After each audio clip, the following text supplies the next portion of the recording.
I was reading the book called Think and Grow Rich, and it had a list of what Napoleon Hill thought was a good list of the qualities and the major attributes of being a leader. And I thought it was such a good list. I made the list in my own notes, and now the purpose is for me to get my notes into your notes, to get what's in my head into your head, so that it won't stop with you, so that what we share here together today will be passed on. That's why I do what I do. So now I've got a chance to do that. And I think the way for me to be effective with all of you today, and then you pass it on to many people beyond what I can see, is just an exciting opportunity for me. Now let me give you this list. It's a pretty good list. Napoleon said, number one, a leader needs unwavering courage. And I don't know if I totally agree with the unwavering part of this or not, because sometimes our courage does waver a little. You know, bend but not break. You know, courage mounts up, and then sometimes we have the doubts that creep in, and we reach a little deeper to find that courage that overcomes our doubts and our fears. So I would probably debate a little bit with Napoleon on this unwavering courage, because sometimes courage does waver. But as long as it stays, as long as in the end there it is to serve you, the courage to do what you didn't think you could do, the courage to stand up when it's sort of dark in your corner, the courage to do it when it isn't going your way seemingly, the courage to step into territory that might be a little unfamiliar, the courage to talk to somebody you don't know, the courage to attempt conducting a meeting, the courage to give your first testimonial, the courage to solve problems you couldn't solve before, that kind of courage. The courage to try to have a good day in the midst of a bad day, that kind of courage. Wavering a little at times, yes, because we all have doubts that attack us. We all have small fears that creep in. That is the nature of life. But that's what faith is all about. That's what courage is all about, to serve us when our doubts will not serve us well. Faith to overcome fear, and courage to overcome our doubts. But that is a good quality, a good attribute for a leader, and that's unwavering courage. Second, Napoleon said, Napoleon Hill had a good saying. It was something my father had and passed it on to me as a good philosophy, and here's what he said. A good leader has the habit of doing more than what he gets paid for. What an incredible philosophy this is. The average person might think if I do more than the company requires, then they're ripping me off. I'm not getting paid for that extra time, that extra attention. But you must not view it that way. You must say, I'm getting there a little earlier, staying a little later, as an investment in my own personal future, because I want that kind of reputation. I want that kind of philosophy to work in my life. Do more than you get paid for. The habit of doing more than you get paid for. It's what we call the service that you put out like seeds in the ground that doesn't bring the harvest immediately, but the harvest is yet to come. It's called like putting out the capital in capitalism. Doing more than you get paid for means that you're getting ready for the next move up. Because if you do more than you get paid for, you've made an investment. But if you learn to make that kind of an investment and do more than you get immediately paid for, the payoff in the future can be fantastic. So you do more than you get paid for up front. It's happened for me, making the investment. When I first started lecturing 36 years ago, I talked to high school classes, college classes, service clubs, and I gave it all away. I went and talked for free. Someone said, Mr. Rohn, would you come and do this breakfast talk? I said, sure. Could you do this luncheon talk for this service club? I said, of course. And all of that in the beginning was for free, primarily because I'd made my fortune. I didn't need the money, but I did it for free. But look what it's made for me by giving that kind of service in those early days. And finally it led to business and led to an enterprise. And I was giving the seminar all those years ago here in Los Angeles, and Mark Hughes was in my audience. So what you don't get paid for, don't worry about that. Just render the service with the vision of the future that it'll come back multiplied if you have this kind of habit, this kind of philosophy. Then he said, a leader must have a keen sense of justice. How very true. Justice we become familiar with, even when we're small, when certain things that happened or were done to us that something told us that wasn't right. Someone did us wrong. We have that sense of right and wrong, and it starts very early. Then we have to have that sense of utilizing what's right and what's wrong so that we develop this sense of justice, this sense of being fair, this sense of being on the positive side, on the right side. To minimize a person's mistakes, they need to have this sense of justice. Otherwise, we have what we call, in a political sense, anarchy, where there is no justice, when might is the order of the day, power is the order of the day, not the law, not the rule, not what's right, but power. And we would all dismiss that. It's been a catastrophe in the last 6,000 years, the governments that resorted to power instead of democracy, that resorted to intimidation instead of freedom. And we all know the terrible toll that takes. But it takes a toll not only politically in a country or politically around the world, but it takes a toll even in enterprise. It takes a toll in school if a teacher is unfair. It takes a toll in working on a team where someone is unfair, or where the leadership is not fair in the administration of justice. So this is true. A keen sense of justice and what's fair and what's right. We have to have justice when we're building an organization. What's fair, what is a good balance. The marketing system that Mark put together has to be fair for everyone. If you have a customer and you take care of that customer, someone else cannot come along and take that customer. The same is true with the distributor. Certain rules and regulations, so that all of us have a chance to fit within this framework of fairness, justice, and what's right. Otherwise, enterprise cannot work. Part of this we have to learn as we go. You don't have it all the first year. You haven't got it all the second year, the third year.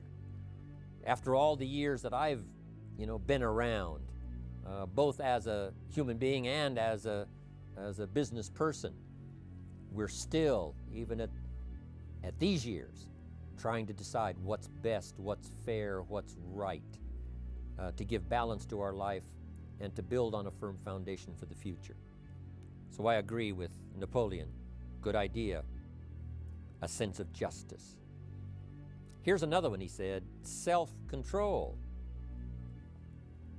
That, of course, is the very essence of life itself, is self-control. Because we all have this warfare going on. It's going on in the world, the warfare between liberty and tyranny. In our own body, the warfare between health and illness. The struggle is on. The struggle between light and darkness. The struggle between good and evil. I call it opposites in conflict. And as soon as you're born into the world, as soon as you find yourself and discover yourself on this spinning planet headed somewhere, you know that this exists. To be a civilized society, we must drive the dark side of our nature into a small corner and let the positive side flourish, so that you can become the best example. The example of having your temper well managed, to having that dark side of your nature under control. The best example of choosing wise words and not being careless, that kind of control. Control of your appetite, control of your desires, so that they fit into the positive side of life and not the negative side. Early we must learn to exercise self-control. Power is a wonderful thing, but it must be exercised properly. It must be exercised to benefit and not to destruction. So self-control is certainly necessary to be a strong leader. Self-control, very important. Here's another one, he said, definiteness of decision. Indecision is the thief of opportunity. If you don't decide, the opportunity could slip away. If you don't decide what you're going to do today, the day could get away and you're not very effective. The decisions we make in the early part of our life sometimes last for a lifetime. The early decisions that you make about what you're going to do with your life as far as Herbalife is concerned, those decisions are vitally important. If you neglect them and don't make them, sure enough, the time passes and the opportunity sometimes is diminished, and sometimes you spend a lot of time now catching up simply because you didn't make those early decisions. I talked about in my recent travels about time management. And here's one of the best ideas of time management. Don't start the day until you have it finished. Is it possible to finish the day before you start it? And the answer is yes. If you don't finish it to the best of your ability, have some idea, some good plan, sure enough, the day escapes. And in the morning you say, let's see, what should I do now? In the afternoon you say, hey, time's getting away from me, what should I do now? And now most of the day is lost. Most of the day escapes not being utilized and doesn't work for you simply because you didn't make those decisions early, at the early part of the day. So it's the decisions at the first of the day, it's the decisions at the early part of the month, it's the decisions at the early part of the year that greatly determines what kind of year you're going to have. The decisions you make in the early days of your marriage, sometimes those are the decisions that affect the marriage for a lifetime. The decisions you make at the first chance you see opportunity, those decisions, what you're going to do with it, how far you're going to take it, what it's going to be meaning to you in the years to come. Those early decisions are vitally important. All of us have the opportunity to do that, but I think Napoleon was right here too. You got to be definite in making decisions so that the opportunity doesn't pass you by. Take advantage. Then we need decisions to correct poor decisions, to overcome our mistakes. It's possible, of course, for all of us to make unwise decisions. And at the end of one year, at the end of 1 week, 1 month, or at the end of a few years, we say, that decision cost me too much. Cost me a lot of time, cost me a lot of money, cost me maybe a good relationship, cost me a chance to be productive. But as long as you're alive, there's still a chance to use new decision power to correct the mistakes of decisions that were bad in the past. Here's the next one. Napoleon Hill said, a good leader has definite plans. How important that is. Definite plans. The plans for the use of your money. One thing I've admired about Mark Hughes since I've met him all those years ago, once he started becoming successful, he had a splendid plan, not only for his personal success in terms of financial security, but in terms of the company. Because Mark has to look after the company and make sure that the company is secure, that the company has plenty of reserves, so that no matter what happens around the world, and when you're doing business in 37 countries, you can imagine what the challenge is to make sure the plans for each country are there, the backup plans, the financial plans, as well as products and opportunity and marketing. It is a challenge beyond comprehension to most of us, what kind of planning that takes. I described it in one of the summit classes as Mark takes the same pledge that the President of the United States takes, and that is to preserve and protect and defend the Constitution, says the President. But Mark has to preserve and protect and defend the company to make sure it's viable, not just in America where it started, but all around the world in each country. It's an awesome responsibility. So here's what you should do. Have the same intensity to make your plans for the future as Mark Hughes has. You've got to now make your plans. Don't let this momentum pass you by. Don't let this momentum go uncashed in on. Don't let it be like a lost cause for you. And maybe you've, because of the lack of plans, have lost a month or two, or you've lost a week or two, or maybe you've lost a year and you were 10% effective instead of 100%. Now's the time to change all that and start making some plans. You got to have some plans for your family, all right? You got to take your family along. Don't leave them out. One of the challenges all of us have in making our plans is how to balance everything, to make sure that we don't regret at the end of the year, I spent too much time on that. I spent too much money. And then if you have, say, how can I not do that again? And construct some better plans so that you won't have any regrets at the end of a year to come, 5 years to come, 3 or 4, 5 years to come. I agree with Napoleon here. You got to have good plans. One more on plans, and that is the plan for your personal development. The plan to be better this year than last year. The plan to take the classes, attend the workshops, do everything you possibly can to show personal progress, not just financial progress, not just the progress of having one more car or one more home, but the progress of personality, the progress of communication skills, the progress of recruiting skills, the progress in how to deal with people, progress in using your influence so that it multiplies its power by 5 by 10 versus what it used to be. You need those kind of plans. A plan for personal growth, personal development, a plan to be all that you can possibly be in the years to come as you develop your Herbalife business and your life business and your family business, all of that. Got to have good plans. Next,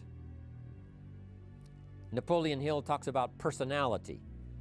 You need a pleasing personality. There's many parts to your personality. One is your working personality.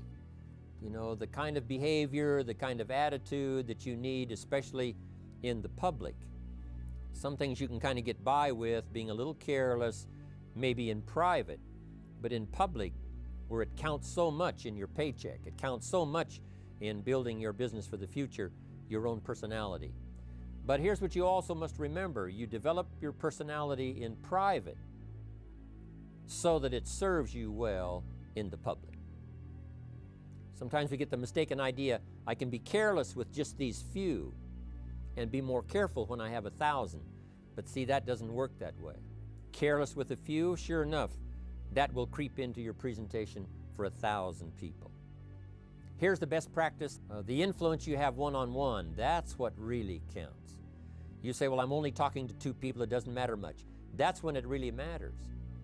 Because if you'll practice well there, using your personality, using your influence, to get someone's attention, to get them to listen, to get them to participate, the kind of personality that someone says, I'd like to be around this person.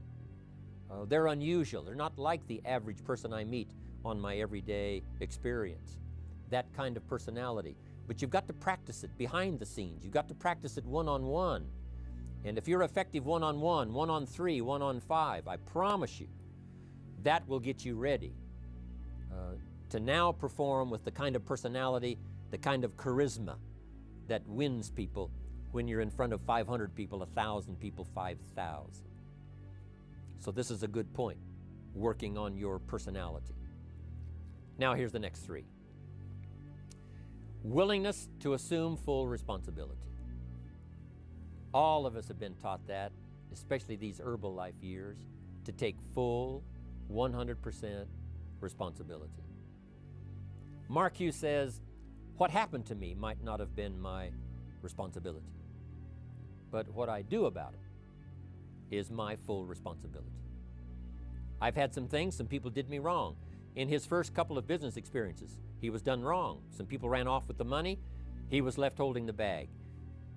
But he said, that's what happened, and I was not responsible for what happened, but I am responsible for saying to myself, now, what am I going to do about what's happened?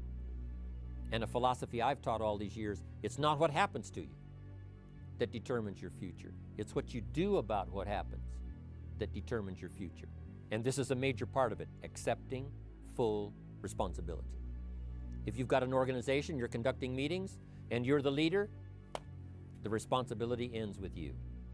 Someone else may mess up, make some mistakes, still your responsibility. Some things over which you have no control, understandable. But what you do about it now, how you fix it, the diplomacy you use, the strategy you use, that's the kind of responsibility now that depends on you. If a hailstorm destroys the farmer's crop, he wasn't responsible for that. But his responsibility now begins when the hailstorm is over, when he asks the question of himself, what should I do now? Now that this catastrophe is over, now that the damage is done, now what should I do about it? Also, you've got to be responsible for your future. Nobody's going to fix it. No one else is going to design it. No one else is going to come along and say, hey, I will make sure it all works well for you. You've got to take all the input, you've got to take all the testimonials, all the teaching, all the training, all the influence, then you've got to have the responsibility of designing your life. You can design a life of prosperity, or you can design a life just to coast and get by. The responsibility belongs to you. Here's the next one. A leader must have, Napoleon said, a mastery of the details. How very true.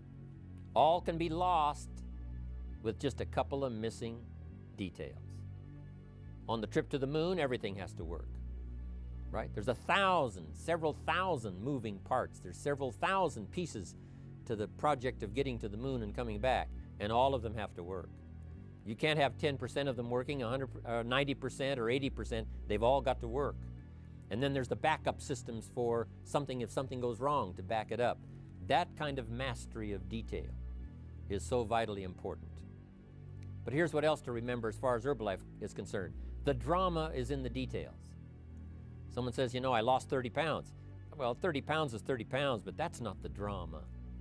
The drama is, where were you before you found Herbalife? How did you feel? What kind of circumstances?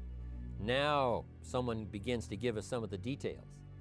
And then after they've lost the weight, now how they feel. Now their self-confidence has been restored.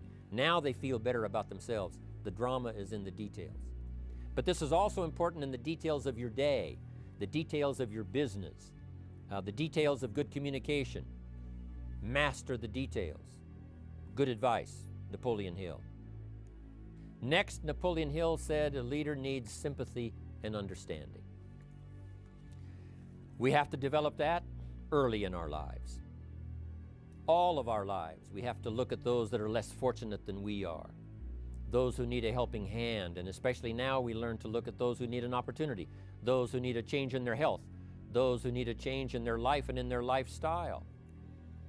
Then Mark understood what it meant to be poor. He understood what it meant not to have. He understood what it meant to be short on finances, on resources. He understood what it meant to lack, full formal education. He knew all of those lacks. And instead of crying about it, he said, what I will do is change it for myself, and then I'll help other people that have the same challenge. Lack of education, lack of the money, lack of the resources, lack of good health. It's this kind of sympathy and understanding that drove Mark Hughes to construct the company. It took that kind of understanding, that kind of sympathy, that kind of deep emotional feeling. Faced with all kinds of difficulties they can't solve, I'll get mine solved, and then I'll be strong enough and have the skills to where I can help other people. That kind of leadership quality is so powerful, that kind of understanding. Here's the best gift you can give someone, and that's the gift of attention. Attention is so powerful. When I was a young man, I met Nelson Rockefeller, one of the richest men in America at that time. He's gone now, but he was a unique individual, ran for vice president of the United States. And I had a chance to be where he was holding a press conference. And I got close enough so that when he walked out, I had a chance to step up, right, when security was not all that severe in those days. And I had a chance to put out my hand, shake his hand, and say, Mr. Rockefeller, my name is Jim Rohn. And what I remember most was the attention he gave me. With the lights of the cameras around and everybody all around, he looked right at me and said, Jim Rohn, where are you from? I said, Idaho. He said, I really like Idaho. It's one of my favorite states in all of the country. And for just a few seconds, he gave me his attention, shook my hand. I'll never forget the handshake, right? One of those multi-million-dollar handshakes. But I'll never forget that personal attention he gave me, just for a few seconds. It was powerful. Made an impression on me that's lasted until this day. That's why I remember to tell the story. So, same thing you can learn to do. Utilize your personality, utilize your influence, give people the gift of attention. Here's the rest of my list now as we finish up. Now here's the last two. Next is cooperation. One of the great things we learn in Herbalife is how to cooperate so that we take advantage of each other's ideas, we take advantage of each other's input, we take advantage of each other's enthusiasm, we take advantage of each other's testimonial, and we take advantage of each other's willingness to grow. That kind of cooperation has built Herbalife. In those early days, Mark got the group together. Jerry Shatanovich, Doug Stuntz, the rest, and made some plans to cooperate. Said, no telling what kind of powerful meetings we can have if we work together. No telling how many people we can affect, even right away, if we work together. You do this part, you do this part, I'll do this part, we'll make it work together, and we'll get the ball rolling. Cooperation. That's why I'm here, wanting to do my part, HBN, send out some ideas, give you some notes to take, something to think about and ponder, something to talk about with the people that you associate with and are building your business. That kind of cooperation is going to make this a powerful year. It'll get us to the 2 billion, 3 billion, 5 billion. But it'll get us to much more than just those numbers. It'll get us to a place of honor, respect, prestige, influence, feeling good about ourselves for the hard work that we're doing, cooperating with each other. I want to cooperate with you, helping build your business. All of us cooperate with the support system of Herbalife. We're on our way. We will have the billions. We'll have the stories. We'll have the experiences. There's an ancient phrase that says, if 2 or 3 agree, nothing is impossible. If they agree on the same project, if they agree on the same vision, if they agree on how to get there, I'm telling you, nothing is impossible. Nothing can stand in their way. Just 2 or 3. What's exciting about Herbalife is now we have more than 2 or 3. The president's team now is well populated. Even the chairman's club is growing. The millionaire team is awesome in its numbers as well as in its power. And the cooperation between all of us on the tabulator teams, as distributors, home office, support staff, 15th floor, wherever we come from. If we cooperate, there's nothing we can't do. There isn't anyone we can't touch. There is no country we can't finally get to with this incredible story. Now here's the last one. Napoleon Hill said, a major attribute of leadership is vision.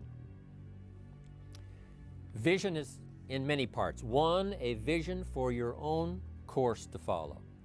A vision for you, for yourself. A vision for your financial future. A vision for your health. A vision for your wealth.